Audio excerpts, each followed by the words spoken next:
But yeah, let's dance in. Okay, here we go. You know how when that music hits, your mood improves. Wow. What could be better than getting to heaven? Angelic sound. Dude, you know that the New Testament's only like 175 pages, and we're on page 89 just reading John. So we're about done. Then we can get into that Old Testament and figure out what's going on with the fallen angels and, the Euphrates drying up and the whole bit. So you ready to roll? Yeah, a little, last time we did the Bretthalo Sunday, it was more of a timeline discovery. I haven't had a chance to, have you checked out any of the comments yet? I've been so busy about I thought, they love the fact that we're here. It'd be nice if we had more people, but I think there might be like 144 views. Yeah. It's like YouTube 15 comments, so. Yeah. I mean, we're doing it for ourselves. If people want to come along, that's great. Yeah, it's okay. Okay. All right, here we go. Yeah. Here we go. I think we got through. Dude, I don't think we did 19. No, I think yes, we did. No. What? That's what you get when Let's go back to 19. Take a week off. Seems like they're getting ready to do remember we were talking about how they could either have Jesus set free or Barabbas? That's what we did the last time. And they asked for Barabbas to be set free. Oh, yeah. The criminal custom, guy. With the Jewish faith that, on this particular day, they'll let a really bad dude go. Mm-hmm. So, hey, you can, let somebody go. Who do you want to go? And they go, let Barabbas go. We want to crucify Jesus. So That's where they left it. So here we are at the 20th. He's been crucified. It is finished. Did we get to that part where he says it is finished? No, I don't think so. Okay, so yeah, we did. We need to do a little 19 then. Okay. Okay, so they say, hey, we want Barabbas. All right, so 19. Then Pilate, therefore, took Jesus and scourged him. What scourged mean? Probably took off his clothes, made him naked, whatever. And the soldiers, okay, yeah, that's probably what the soldiers put a crown of thorns. They put it on his head and they put on him a purple robe and said, "Hail, King of the Jews!" And they smote him with their hands. So basically, they're just making fun of him and they're slapping him. And Pilate therefore went forth again and saith unto them, "Behold, I bring him forth to you, that you may know that I find no fault in him." So anyway, Pilate's bringing Jesus out and said, "Hey, I got no fault with this guy." Then came Jesus forth, wearing the crown of thorns and the purple robe, and Pilate saith unto them, "Behold the man." And then 6, when the chief priests therefore and officers saw him, they cried out, saying, okay, so basically, there's these bad Jews, the money changers. And so when they bring Jesus out, they're like saying, oh, hey, the chief priests say, as soon as they see the officers bring Jesus out, they say, crucify him, crucify him. Pilate saith unto them, take ye him and crucify him, for I find no fault in him. Wait, so like Pilate saying, take ye him and crucify him? I find no fault in them. He says, why are you saying crucify him? You guys done nothing wrong. And then the Jews answered him, we have a law, and by our law he ought to die, because he made himself the Son of God. That's number 7 saying that. And when Pilate therefore heard that saying, he was the more afraid. He said, what? That's weird. And then 9, and went again into the judgment hall and saith unto Jesus, whence art thou? You see, so he goes to Jesus saying, whence art thou? But Jesus gave him no answer. Then saith Pilate unto him, speakest thou not unto me? knowest thou not that I have power to crucify thee and have power to release thee? So Pilate's saying, hey, Jesus, they're saying that you're telling everybody that you're the Son of God. And so their law says, if you say that, I got to crucify you. So, hey, take it back and I'll set you free. No big deal. And so, Pilate's saying to Jesus, hey, I've got the ability to set you free or crucify you. So, tell me what I need to know and I'll set you free. So, number 11, Jesus answered, thou couldst have no power at all against me. So he's saying, you have no power on me, except it were given thee from above. So, you may think you have power, but any power you got can only come from above. Therefore, he that delivereth me unto thee hath the greater sin. So, he's saying that these people who are like saying crucify him, they're the ones that are big time sinning. So number 12, and from thenceforth Pilate sought to release him. So, Pilate wanted to release him all along. But the Jews, they always say the Jews. Why don't they say the bad Jews, the good Jews? Because the Jews are the chosen people, and all these disciples are Jews. So it's basically, anytime you see the word Jews with a capital J, and they're talking about maybe those bad Jews that you hear, like Roseanne talking about, the Jesuits or something. Anyway, the people that are the money changers. And basically, that's kind of what we're doing right now. We went to the Vatican, we got all the gold, we already have all the guns, and the banking system is what we left with Israel. And they're resisting right now as we're taking back this banking system from the Federal Reserve and all that stuff. Does that make sense? Yes. Yes, it does. All right. You with me on that? Mm-hmm. So, the good old Bible, it's right there in the middle of all the politics also. So here we go. All right. So 12.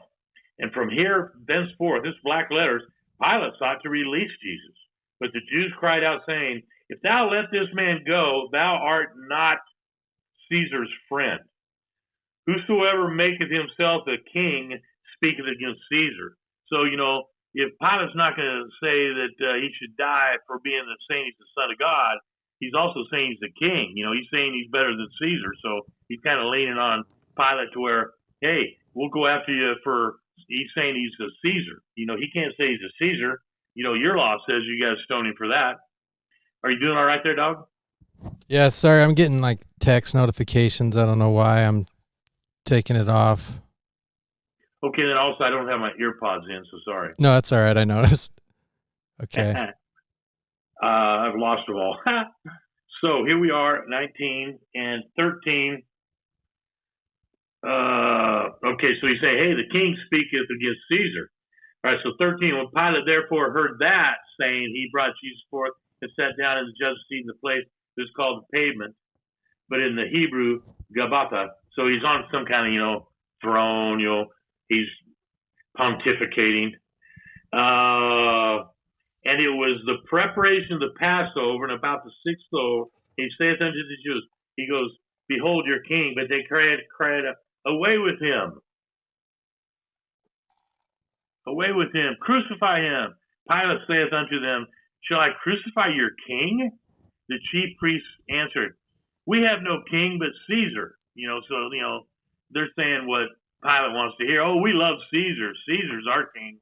They're just kind of ingratiating themselves to Pilate, so Pilate will crucify this guy that's thrown them out of the church and trying to change the money structure. And we like the money structure just the way it is. Then delivered he him therefore unto them to be crucified. All right, we have no king but so after he said we have no king but Caesar, the people are saying, hey, we don't have any king but Caesar. And 16, Pilate delivered Jesus unto them to be crucified, and they took Jesus and led him away. And he, bearing his cross, went forth unto a place called the place of the skull, which is called in the Hebrew Golgotha. So in 17, he started to carry his cross, and he's going up the hill to this place called Golgotha, where that's where they crucify people. Then 19, and Pilate wrote a title and put it on the cross, and the writing with Jesus of Nazareth, the King of the Jews. So Pilate wrote on this, placard, this sign, hey, put this up there. Here's the King of the Jews. And then number 20, this title then read many of the Jews, to the place where Jesus was crucified was in the city. It was written in Hebrew and the Greek and Latin. Then the chief priests of the Jews to Pilate, right not the King of the Jews, but they said, I am the King of the Jews. So Pilate wrote down, King of the Jews, but the money changers, they said, no, don't write King of the Jews, write down that I am the King of the Jews. You can't say that you are. That's blasphemy. So, all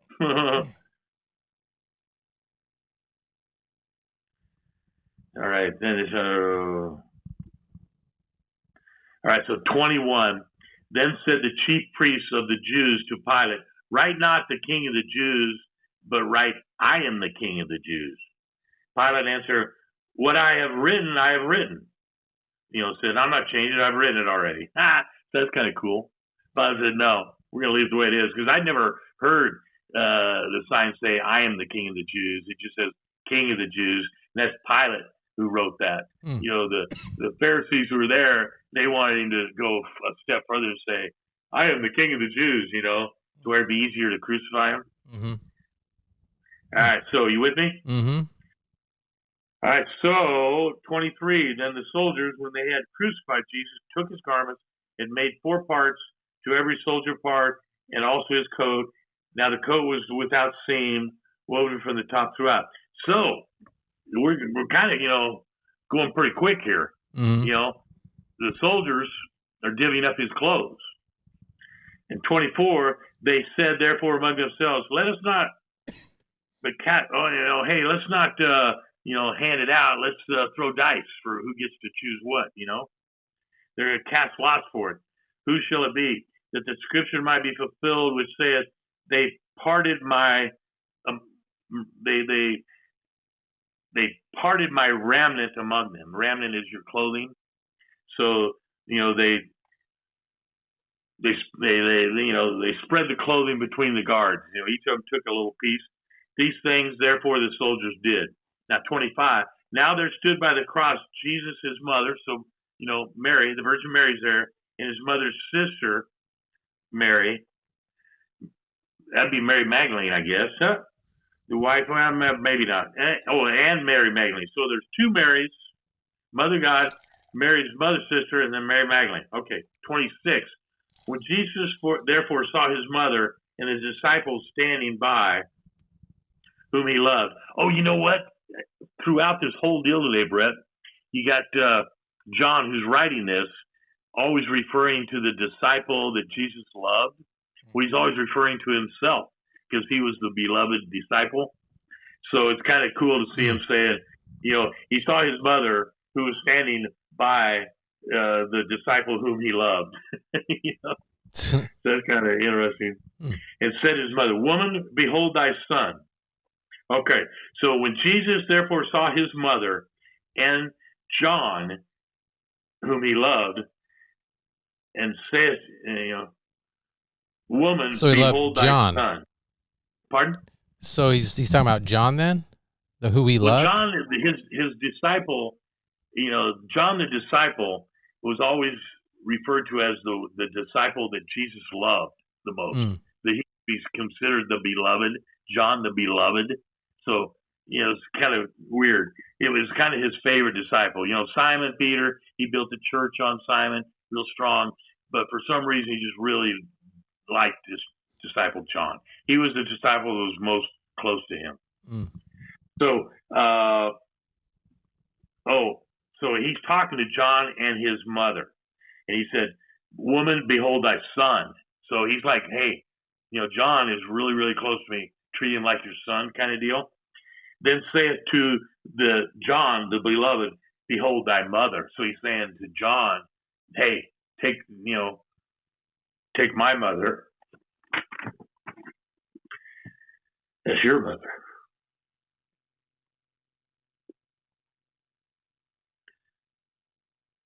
27.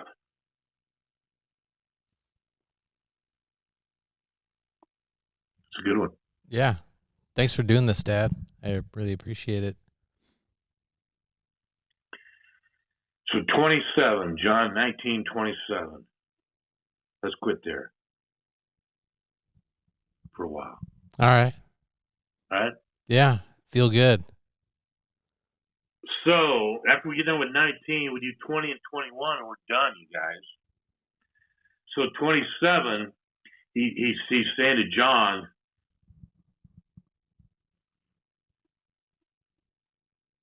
yeah.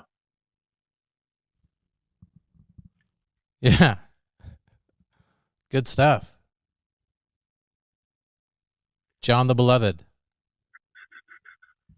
Peter, Andrew, James, and John. Philip, Thomas, too. Yeah, dude, Thomas is in here later. It's a good one. Okay. So anyway, he says to John, behold thy mother.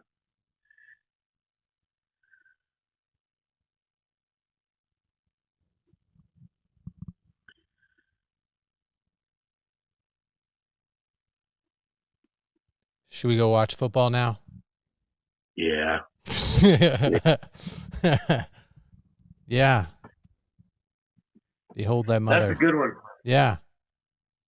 It feels good just doing it, you know? Yeah. Dance out? Yeah, probably. So use what you can on that. Are you thinking about grandma? Yeah. Yeah. But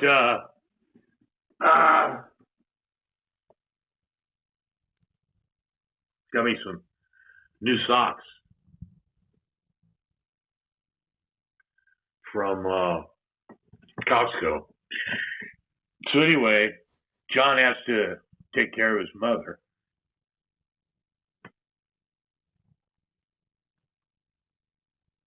Dude, I'm going to start crying if we don't dance out, so. Yeah, let's dance out. Okay. Boom. Dude, that was a big one today. Yeah, it's getting dark in here. I'm glowing. Yeah. Hey, it's cool because, you trusted John. You had a homie. Homie for life. Take care of his mother. Hey, you'll see when the Virgin Mary dies, really cool death later. Have we talked about that yet? The Virgin Mary dying? Are you there? Yeah, I'm here. I'm thinking. I don't think I've talked to you about that, have I? Where there's a couple of angels there and stuff when the Virgin Mary dies. Okay. So she dies before the rapture. But I don't think John does. Mm. So that'd be kind of cool. Mm. Because we got that rapture 20 AD. Although, I think later on here in like Acts and Romans, we're going to find out that surely John got crucified right along with everybody else. Because he's out there out and proud. I wonder who the disciples are that didn't get crucified. That'll be a good one. Mm. Sorry for choking up on that today, you guys. No, it's all good. I think I could continue now if you want. It's way too dark here. It got dark fast. Oh, yeah. Yeah. I see you're darkening out. But I had it bright on my screen, so, but yeah. Hey, and also, when they're crucifying Jesus, it gets real dark and it's almost biblical. Yeah. I don't know what's making me so freaking emotional these last freaking 5-10 years. 5 years especially. Mm-hmm. I don't know. Pretty crazy. I just love life so much, I guess. Gonna miss it. And hell, we've been living in hell. Yeah, it's gonna get even better. I think it's good. I think it's good now. It's pretty cool stuff. Yeah. But anyway, sorry for choking up, guys. I'll get better. No, it's all good. Love you, Dad. Love you too.